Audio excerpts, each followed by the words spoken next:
Time for a Diet Coke break? Yes, yes, yes! Da-da-da-da-da! I really needed that. Love what you love. Diet Coke. Get Runway Ready. A chance to win the ultimate shopping experience plus hundreds of prizes curated by Kate Moss. Promo packs in store, 18 plus, T's and C's. Visit coke.co.uk/break. Hello and welcome to Audiobook Connection, behind the scenes with the creative teams. I'm Becky Parker Geist, and I'm your host. Audiobook Connection is your place to learn about the audiobook creative process in discussions between the authors, narrators, producers, and post-production teams that bring them all together, as well as guests who have listened to the audiobooks and have questions for the creative teams. This podcast is sponsored by Pro Audio Voices, helping great stories come alive through audiobook production and marketing. Hi, everyone. Thank you so much for joining me today on Audiobook Connection. Today, I'm going to be interviewing Matt Strain. Matt recently left Adobe, where over the course of 17 years, he led teams across marketing, strategy, new business, and research. And now he's focused on helping real people like you and me prepare for the opportunities with AI. As you know, on this podcast, AI has been a controversial topic, and we've had some very different viewpoints on it. So I'm really looking forward to this conversation. Matt, recently the New York Times highlighted Matt's unique AI-generated book, which used AI to blend Chinese medicine and mixology, propelling him into the realm of micro-AI celebrity. Forbes has called him the AI Whisperer. And then during his recent tenure at Adobe's research lab, Matt explored the intersection of AI and creativity, collaborating with teams to bring innovative new products and services to market. He was a leader in crafting Adobe's strategy to address fake news. In pursuit of AI's potential for positive impact, Matt's now experimenting with ways to bring the power of AI to a broad set of non-technical audiences. So he recently did a presentation for Bay Area Independent Publishers Association, and I was so impressed, I thought we should have him on the show to discuss this controversial topic in the narration world. So, Matt, welcome. Thank you. It's great to be here, Becky. And I know I mentioned this to you before, but I do want to give you a shout out where in my 17 years at Adobe, I calculated that being at about approximately 40,000 meetings. And that session that you ran with the independent publishers was one of the most engaged community building meetings that I think I may have ever been to.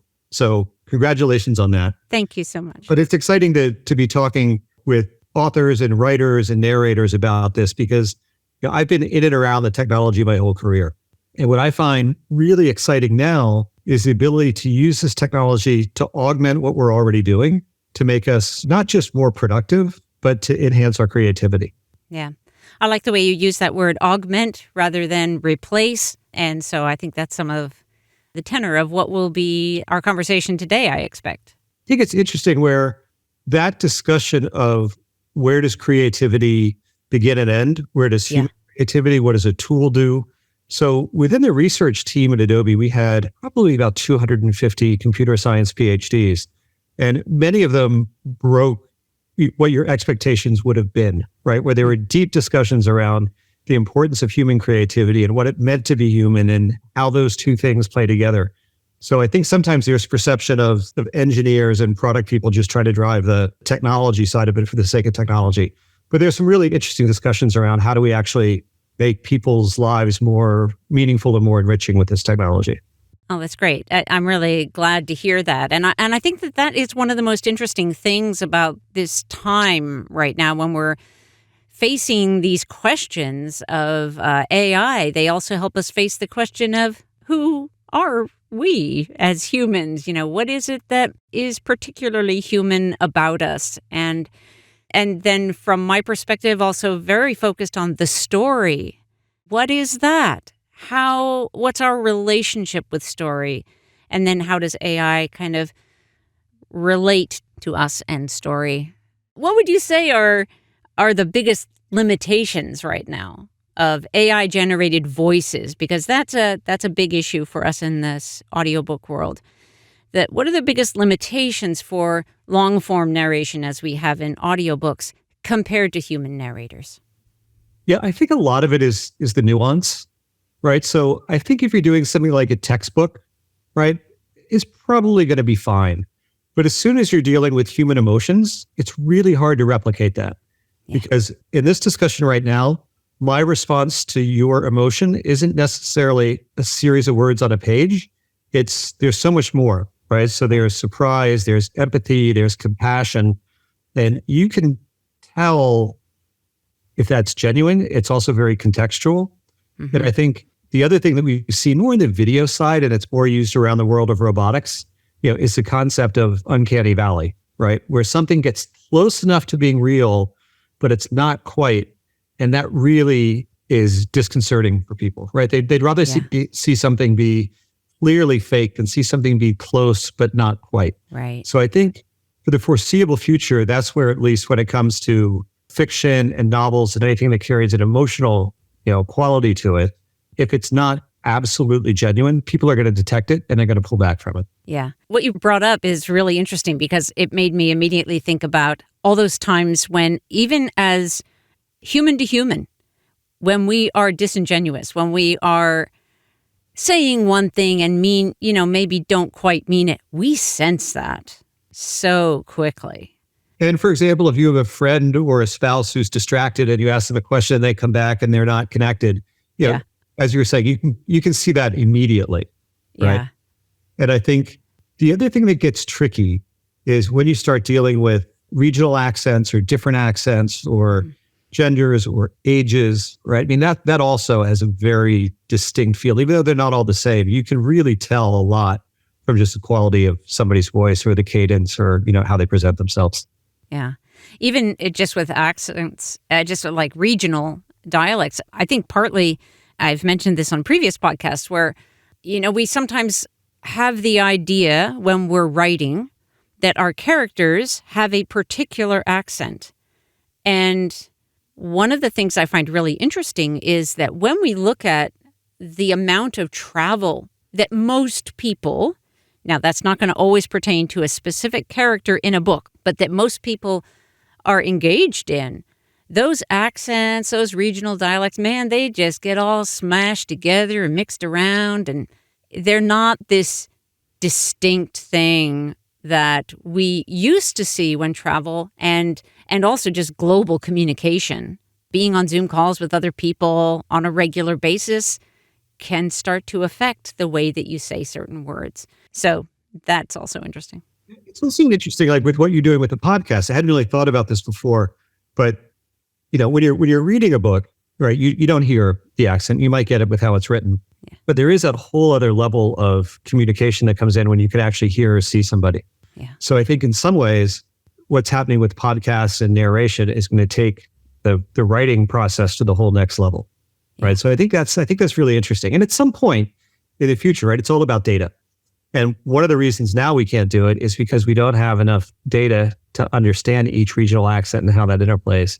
So for now, a knowledgeable narrator, is invaluable, right? If you understand, I've got a good friend who's he's British and he reads audiobooks, and his knowledge of the different nuances of the British accents is marvelous, right? Yeah. But to replace that is going to be very, very difficult. Right.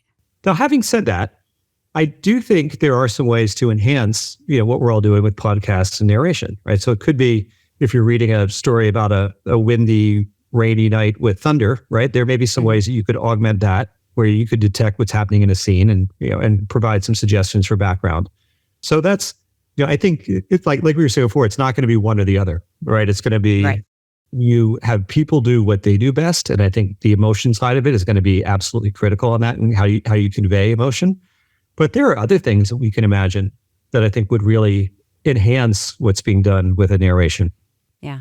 You talked a little bit about that artistry, that emotional resonance that we experience with human performances. Do you think that AI is ever going to hit the mark, the human mark of being true to the human experience? So I think the one challenge we have when people compare AI to humans, we sort of pick the absolute best human example that we can imagine, where that human is connected and listening and is empathetic. I don't know, a lot of the friends I talk to, their partners or their bosses aren't really that empathetic. There's a story of a surgeon who had very poor bedside manner, and he was using ChatGPT or one of the other tools to actually give him a script that he could use when explaining bad news to a family. So I think there are cases where people have bad judgment or they're a poor communicator that I actually think we'll see it like around therapy and around advice, right? So I've seen people who have a hard time communicating with their son or with their partner. And if you ask these, I use nonviolent communication as a framework, right? So if you ask it, using the framework of nonviolent communication, how would you express your frustration about this to this person, And, you can rant in your prompt and it comes back and it says, Matt, these are the 4 steps. Objectively state what you saw. How does it make you feel? What do you need? Mm-hmm. So I think there's going to be an interplay. Interesting. And I think there's certainly plenty of movies about and recent episodes on the news of people that have fallen in love with an avatar that looks nothing like them. Uh-huh. I mean, I think my initial reaction is that's very sad, but it does underlie a condition in society where a lot of people feel lonely and disconnected. So I think there's always going to be that depth of emotional connection, but I think there is a role for some of this to play in terms of how you support people and how you can give them a path to communicate. Yeah. You've reminded me of Rags Parkland, which is a show so big shout out to Ars Nova in New York City, off-Broadway company. And I worked on that show when they did it at Ars Nova, and it was all about, takes place in the future and they're having this concert, but there are the people who have all human parts, and then there are the constructeds, those people. So there's something that sort of rings, that a similar bell in terms of the issues that come up. It was a really brilliant way of calling out the way that we are prejudicial against those that we feel are other. Mm-hmm. And yet there is also this question of what are we? When do we still get to call ourselves human? When are we not? Yeah, I think there's a playfulness in that makes us human and unexpected, right? Yeah. So, for example, if I go out to dinner with my kids and if I'm just joking around with the waiter or waitress, right? I mean, we have a way of knowing when somebody's open to being playful and when they're not, right? Yeah. And my kids are cringy because they're like, oh my God, Dad. But you end up in most cases having a nice friendly rapport and everybody feels better at the end of it. But I think understanding where that is, and if that was taken away, so we all were not politically correct, but if we were cautious the entire time, we'd miss some of that playfulness. Yeah. Having said that though, if we had known each other for 10 or 15 years, right? At least I know for me, I have friends and I've forgotten some of the key milestones in their life, what has happened and so forth. That if there was a way before I hopped on a call or saw somebody, I could just be reminded of what they had gone through, of when a parent had passed away or somebody had been sick or a milestone. That would help me, I think, be more empathetic. Uh-huh. Or if I was meeting somebody or even writing for an audience that was from a different culture, right? And I've played with this a little bit too, where you write a piece and you're like, okay, how would somebody who, grew up in Northern Africa, respond to this, right? Is there anything here that might trigger a response that is unexpected or unwanted? So I think there's some things that kind of comes into the augmentation side of things, where there might be something that I knew at one point and forgot, or I didn't know, that would help me be, a more supportive or more engaged friend. Yeah. I can certainly see how those people who are working cross-culturally, ambassadors and, others who are working, even just businesses that maybe have a division in another country, with dealing with different cultures in that way, how that kind of assistance could be really valuable. Even, some of it like that cross-cultural training, right? Most major companies will have subscribed to some kind of a training that gives you an overview before you travel somewhere that most people never watch or never attend. But I think if it was something where it could be on your phone and it could say, I'm in this sticky situation, what's the best way to move forward, right? I mean, there's some assistive things around that, which I had a friend years ago who was an engineer, and he tried to create an app for when he was on a date, he could like do an SOS and he would like get some feedback. And the idea was that your date would go to the restroom and he would sort of try to figure out the next thing to say. That didn't really go quite the way he thought it was going to go. Yeah. But I think, now with AI, there are possibly some things that you could do to support it, right? And again, I think it comes back to how can you use these things to support what it is we're trying to do in building connection, right? Rather than replace it. Yeah. Building connection. So important. Yeah. Can you speak more as to like why you think that AI is not really, let's say this, since our world is audiobook narration. So in the world of audiobook narration, why is it that you think that AI narrators are not able to capture that emotional resonance, that artistry? Yeah, I mean, some of it has to do with the technology, right, and the ability to reproduce the nuance of a particular emotion. So it has to do with a couple things. One is I need to understand what you're coming at me with, or a character is, right? You need to understand the context, and then you need to be able to express it. So, for example, expressing genuine surprise, right, is a really hard thing to do. So if somebody has already opened the gift the night before that you're going to give them, it's very hard for them to act surprised when they see it, right? And you know that, right? So if you think about what a computer system needs to do, then they need to take that, they need to analyze it and understand how you attribute genuine surprise to fake surprise. And that's an incredibly sophisticated technique.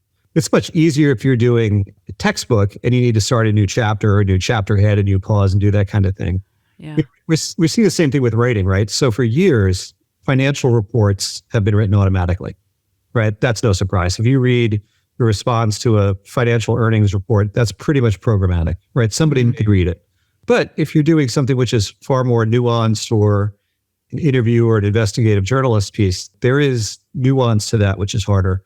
And it's one thing to do it in writing. It's so much harder to capture all the additional dimensions when you hear a spoken word.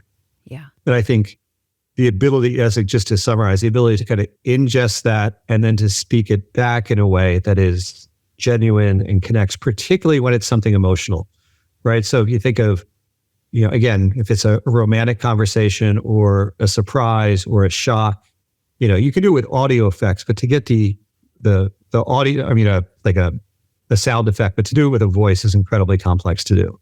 Yeah. Yeah. You shared with me the last time we spoke, you shared with me a story about your daughter who is a writer. And I would love for you to share that on this podcast about, if the same text were written by AI or human. Yeah. So she called me out. I had a pretty big group I was presenting to, and I lean on being cautiously optimistic about technology. So that's sort of my bias coming into this.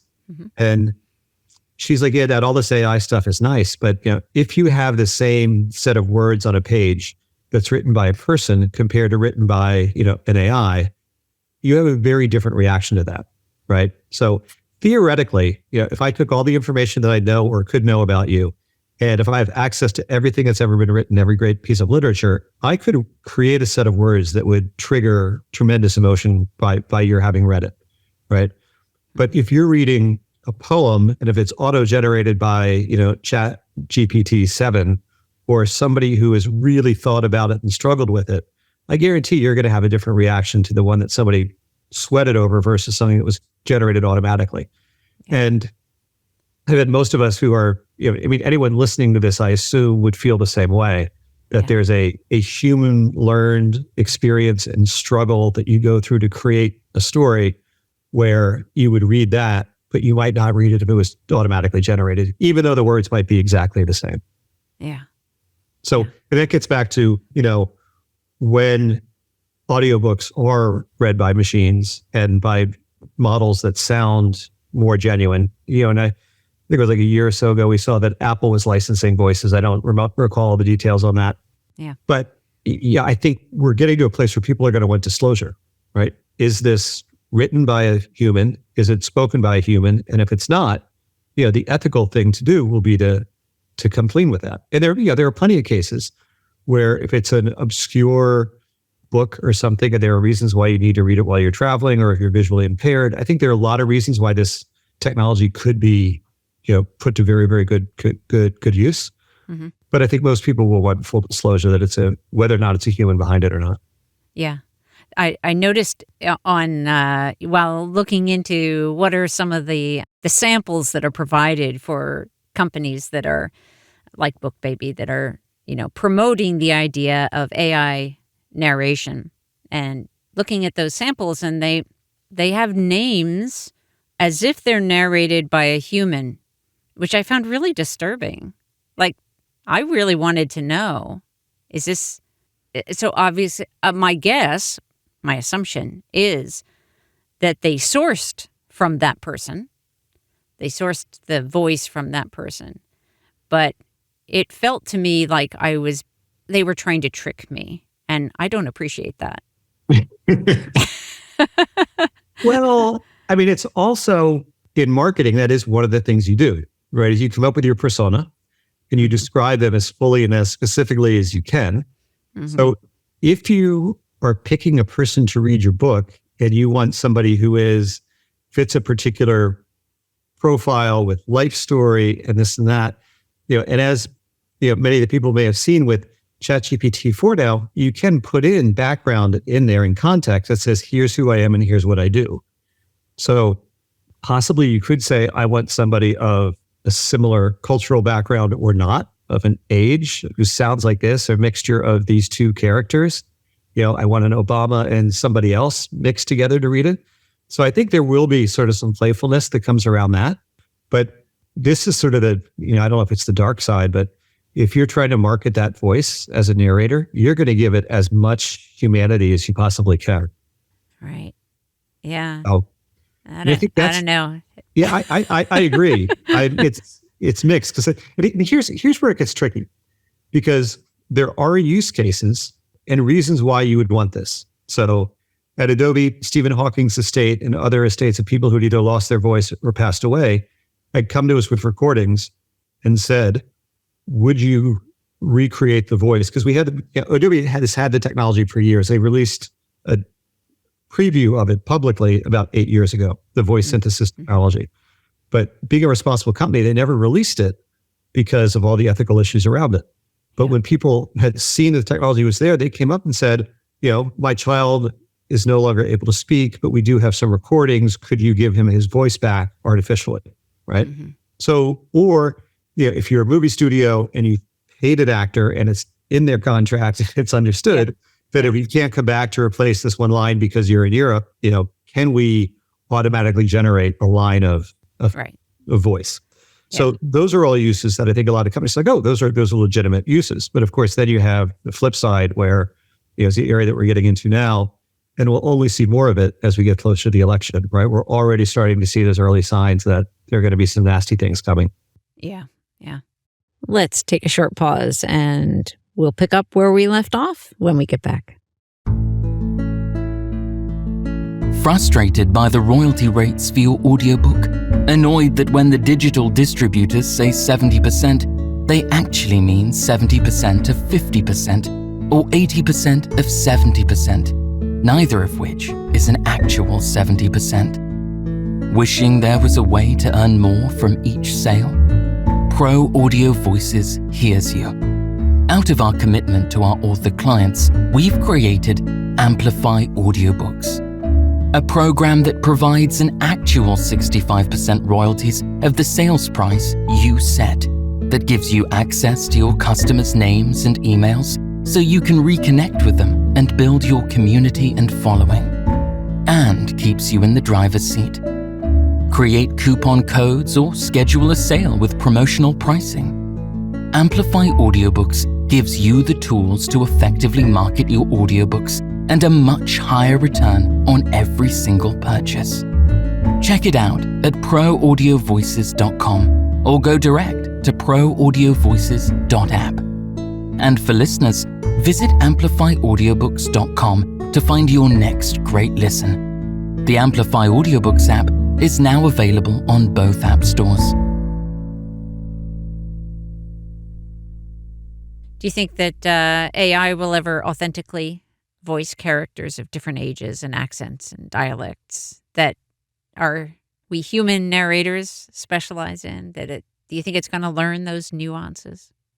Yeah, I'll give you a technical answer. Okay. It all depends on the data. So if it's able to collect enough data by enough people, then probably. I think there will always be. So the answer will be, if you remember where some of these things were, I keep thinking like a Clippy from Microsoft, which is probably 20 years ago, right? Really, really rough, right? And there are computer voices that are on Siri and other things that are bad. They've gotten better over the last couple of years. So there will be things that get better and get closer to sounding real. But I think what that may do is push book narrators to be more innovative. I obviously I don't know the space as well as you do, but a lot of the audiobooks I listen to are, essentially people reading the written word. So is there a way that, you start to get more nuance or more different accents or different things taking place? So and I don't know what the answer to it is, but so that's the question I would ask you is, are there things that narrators have wanted to do that they can't do? So that's one scenario. Then the other thing that I've heard of is if you're writing a book, you could basically say, I want this character to speak with this accent. I want second character to be this age and speak this way. And it's still not very good, but you could automate multiple voices coming out of a story in ways that might be more challenging for a person to do because you wouldn't have that many people. Yeah. I think the hope for it is you actually have this renaissance of how narrators are looking at doing things that could allow them to push in new and more aggressive directions to try some new things that haven't been tried for a while. Yeah.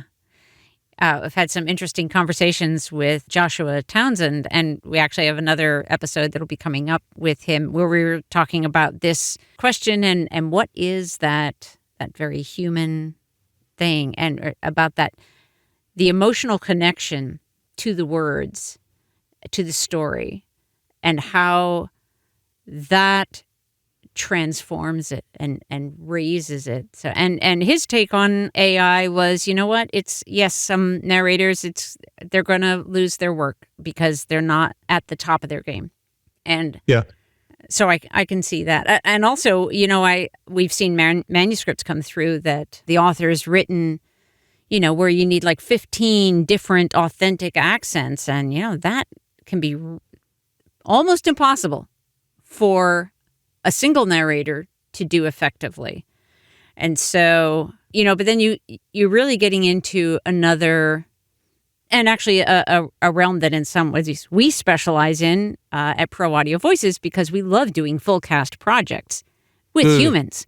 But just saying that, I guess you could just plug in for specific characters dialogue that the narrator can't manage, but I think you'd end up with a very choppy, very substandard finished audiobook that is not going to be a good listener experience.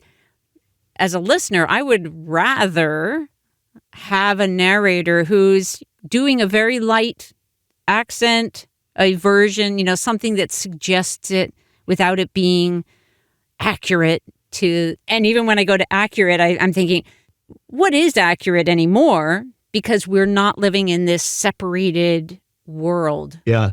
And we had talked about this before too, is it's not about precision, right? Because precision can be very cold. Right. So that's why we go to see improv, right? Because you don't know where it's going to go. You don't know what that interaction is going to be. So I think the idea of having a mistake or hearing humanity is actually what we're going to want. Yeah. So, that should be a relief for a lot of us who are not perfect.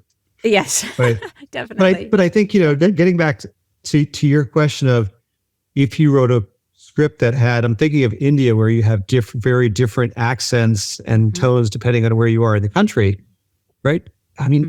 That could be programmed, right? So with enough data, you could say, this is an intonation that resembles such and such a spot. There was an interesting thing on NPR a while ago where they were talking about a woman, and they kind of did this as a fun game. So she was Chinese American. She had a number of other Chinese Americans who came on, and they would call up and they would say, they would read two sentences, and she would have to guess how long they'd been in the States. And the way she did that was, I think it was urban and rural, right? Where the word rural she would pick it up, because if you're not a native, even if you're a native English speaker, it's a tricky word. But if you're a non-native English speaker, there are a handful of words that people struggle on, and that's an indicator of like how new you are to the language in some ways, right? Which I thought, and I was thinking about it in the context of this, where there are those things that if you hear that, that's the kind of thing where if you hear it, you don't necessarily know why, but you just realize that that person paused a fraction too long there. But it will be at some point with enough compute power and with enough data, that's the kind of thing that's a pattern that would be detected. But I think realistically, that's years away. Yeah. And I do think the answer to a lot of this is as simple as people seeking connection and authenticity. And if you're listening to a book in the car or when you're going to bed, to know that it's not read by a machine, but it's read by a human at the other. But it may be that, people who are narrators step up their branding, right? So it's not just about, I'm going to buy an audiobook, but it's like, I'm going to buy it from this particular person, and I know their backstory, and that backstory has some connection to it. Yeah. I think, thank you for sort of teeing this up, but this very element of community is a big part of why our company developed Amplify Audiobooks, is because it's one of our core values is community, being able to help authors build their communities, to be in community with authors and narrators, and finding those connections and helping create a platform where those connections can be more effectively built and developed and nurtured.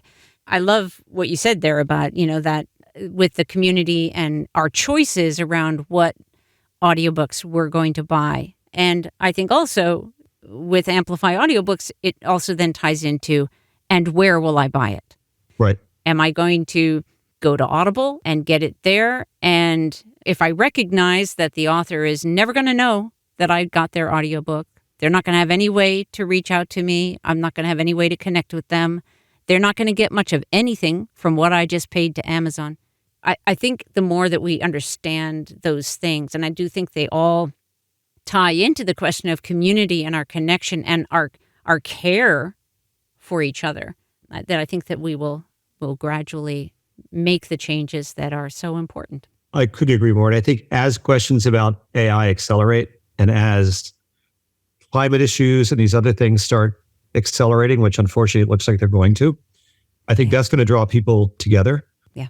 And when I started off, I was talking about how special I thought the session that you ran and the community around it.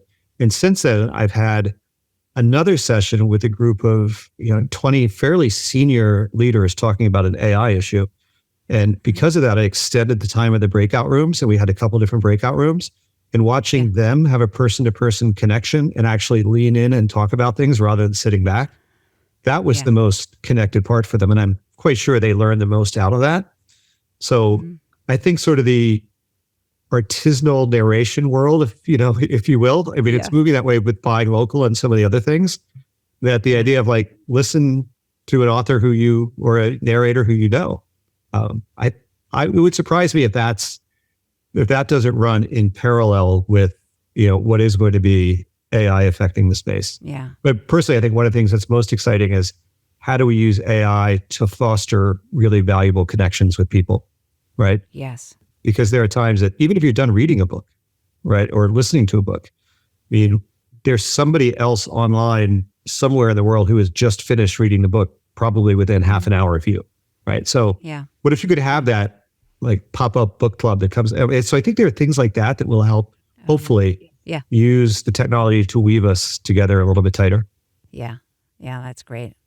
I love that. I love your perspective on that, on the use of AI to bring us closer together and to be really as a tool, not as a replacement. There was something that I have heard from someone else talking about AI, about if we were to just stop creating, like if we were just say, okay, AI, we'll mop the floors, you write the books, then they wouldn't get any better.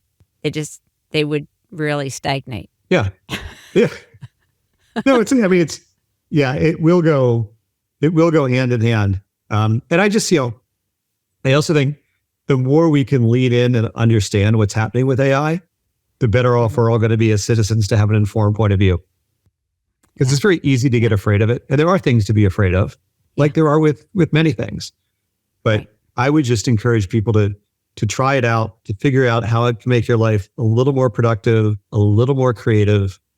And then at least you'll have a sense of where some of those boundaries are and what it can and can't do. And, for a brief period of time, I did some whitewater kayaking. So I can use this sort of metaphor where like the scariest part is before you jump in the water. Once you jump in, you're in it and you've got to figure it out. It's sort of like parenthood, right? So I think it's kind of like with AI. There are a lot of people who are sitting back, watching it, saying it's not very good, it doesn't work, it's going to replace people. But it's here, and it's been here for 10 or 15 years in various ways, just not quite as evident as it is now. Yeah. And you talked a little bit about this earlier, but maybe going a little deeper on, do you think publishers and platforms should disclose when audiobook narration is AI generated instead of human? Well, I think they've got an ethical obligation to do it, because if you're depicting it as human and it's not, then you should. I mean, it's transparency. It has to do with trust. So I think that's the other big sort of meta issue here, is one around trust, where, deep fakes and fake news and all of these things is, it used to be there was a fear that people were going to believe things that were not true, right? But I think the fear now, and this was actually written up in the World Economic Forum's Global Threat Report, the risk being that people aren't going to believe anything. So that when someone comes to you with a fact, they're like, I don't believe that, right? Or when they show you something that's happening, like, I don't believe there were, fires in Hawaii or whatever, right? So people aren't going to believe it. And that's a scary thing, because that allows people to pull back and have even more division than we have today. Yeah. I mean, we already have a fair amount of that. People who don't believe that rockets are being shot out into space all the time, even though the globe is surrounded by satellites. We have a whole network of them up there. Yeah. Or don't believe that the climate is changing, or there's so many things that it's a little mind-boggling, but it's that does make me like, I'm actually more concerned right now with human intelligence than I am about artificial. So you can complain about artificial intelligence once you crack that human intelligence issue, and I'll be happy to have a different conversation. But no, I think it is. It's like, it's being truthful, it's being forthright. It's like, it's labeling these things for what they are. And, to say something is generated by AI, I don't think is a bad thing. I mean, if AI has access to this vast treasure trove and they never forget anything and they learn, 4 million times faster than humans do. Okay, there are times that that's a very helpful thing to have, right? There are other times when it's not. Yeah. So big picture, because I always like to, again, this is one of our core values. One of mine personally is impact. What is the impact that you are having or intending to have with the work you're doing currently? Yeah, that's a question that I ask myself all the time. So part of the reason I left Adobe, I love the company. It was great. I love the things that they were doing. But having been in tech for so long, I want to figure out a way to make it sort of help people be more productive and more creative. So, I'm working with a wide range of companies and things, but what I'm really trying to do is to work with, sort of real people who can use this to make their days a little more magical and more productive and free up time for what they really want to do. And I think that's looking at things in a rationally optimistic way. So to be like, okay, there are risks, and I can only address so many things, but if I can help people think about how they can use this to make things a little bit better, whether that be how they educate themselves and their families. So you have education, you've got climate, you've got diet, you've got health. There are all these different ways. But I think with these devices and what's happening, there's some really, really positive things that we can do to help people. So that's the impact I want to have. And if I can have people look at something and be like, oh, that's interesting, I can do that different, or I can communicate with somebody better, or any of the types of things that we've talked about, right? Yeah. Then I've had a positive impact around this stuff. That's great. How can listeners learn more about what you're up to? You have a website you'd like them to go to if they want to find out more? I do, yeah. So I having said all this, my website does not necessarily reflect a great deal of artificial intelligence, or intelligence on my part, I should say. But if you go to theprompt.ai, and because I got into this a little later than everybody else who registered, it's the-prompt.ai. There you've got some background. I do have a 9-page prompt guide up that people can download that tells you, here are some guides on how to do prompt and different types of roles and so forth. So, theoretically, I have some form of communication that I'll send out once I get around to doing that. But one of the things I am doing, and again, this was sparked by what you did in your session and others since then, is I'm going to start, I think it's going to be a Friday lunch Pacific time brown bag session, in addition to like the other specific things that I do. But just to have an open session where people can pop in, share what they're doing, and talk about what's working, what's not working. And then, kind of as a collective, we can come around and help each other out with it. Because I think that's, rather than listening to another pre-recorded episode or something that shows up on Instagram, hearing other people that you can relate to talking about what works and doesn't work. Yeah.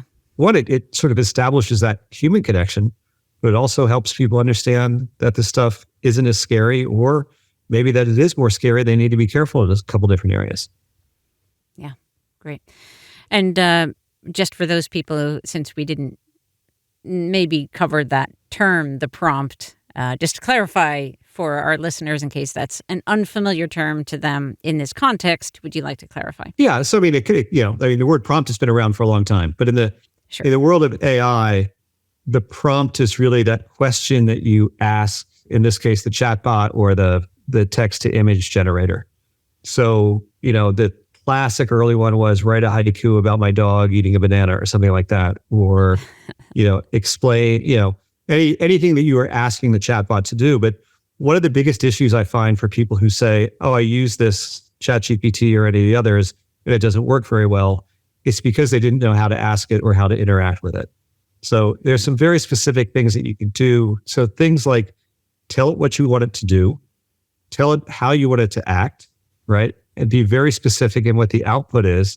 So for example, act as a book editor, where please review this, this chapter in the style of the New York Times style guide, right? And give me the top 5 things I should do to improve it, right? Or anything like that. So if you just ask it for help or insight, it will give you something generic back. It's like if you're talking to a lawyer or anyone else, the more specific you can be with who you are and what you want, the better you'll get out the result out the back end. So that's kind of where it came from, because I was helping a lot of people just say, this is how you use these things. This is how you get up and running. Yeah. And also just sort of a disclaimer note, I guess, in a way, is remembering that even if you ask a question about gathering facts, that you may not get actual factual response. Yep. You have to know that it's not always going to give you back the truth. Right. And just by nature of how it works, it will give you a slightly different answer each time, which isn't a bad thing. It's like if you ask me a question tomorrow that you asked me today, I may come up with 3 out of the same 5 things, right? Yeah. But it'll be different. Yeah.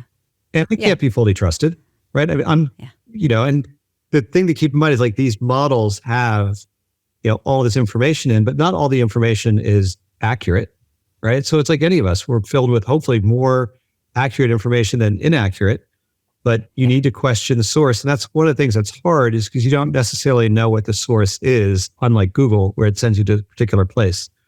So you can ask these models, tell me what the source is. Some do a better job than others, which is also why I'm glad you brought this up, because when you work with these tools, if you're working with something that's creative, right, that's okay if it's not perfect, right? If you're asking it to write something, there's a lot of leeway in that. If you're asking it for financial or medical advice, right, that's a different story, right? It can inform your decision. So on something like that, I kind of look at these tools as asking a really smart friend who's read a lot, but might be wrong.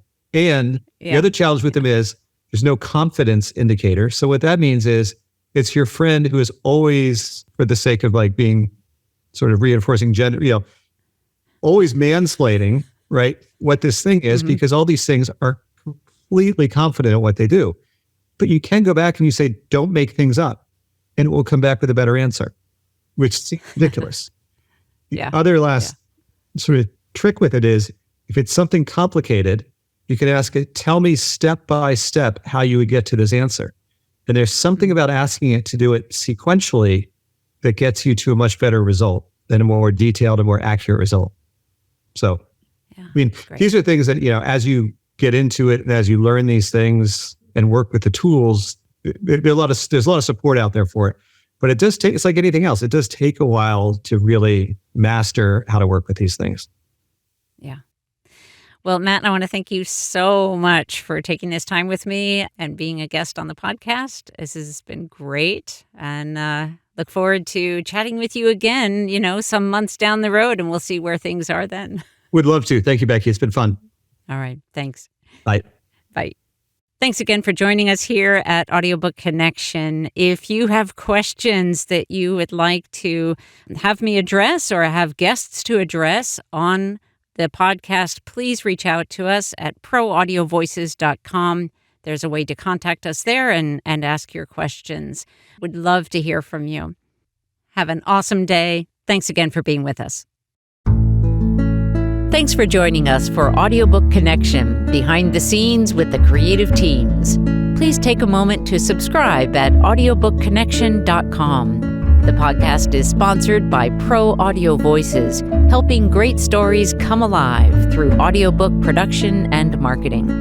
Learn more at proaudiovoices.com. Again, thanks for being with us, and please join us next week.